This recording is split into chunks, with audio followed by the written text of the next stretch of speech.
Do you think Kyle would ever consider trading Bosa after drafting him so high? I think he would. I think he would consider trading Bosa. He traded Buckner. He considered trading Jimmy Garoppolo last offseason to the Colts, it sounded. He considered signing Austin Hooper, which makes me feel like he considered trading Kittle.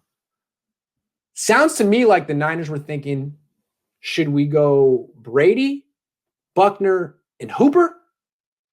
Or Kittle, Garoppolo, Armstead, Blair, Ward, and they eventually went with that. But it seems to me that Kyle was weighing options, and one of the options was trade Kittle, trade Garoppolo, bring in Brady, bring in Hooper.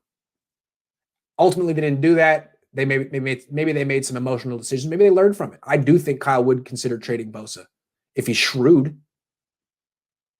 It's not a family. It's a business. You have to be willing to trade anyone, and you have to at least know what their value is.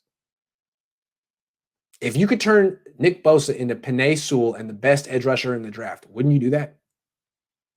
If you could turn him into a franchise left tackle and a franchise edge rusher, wouldn't you do that? As good as he is, I would. I think Kyle would, if he's smart.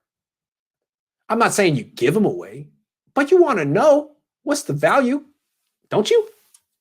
I'd like to think he would at least consider. I'm not saying he'd do it, but Bill Walsh considered trading Bill Walsh considered trading Joe Montana. My dad told that story.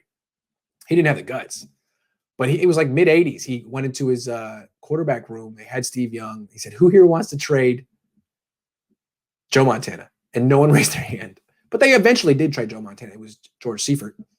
You got to be willing to consider it eventually.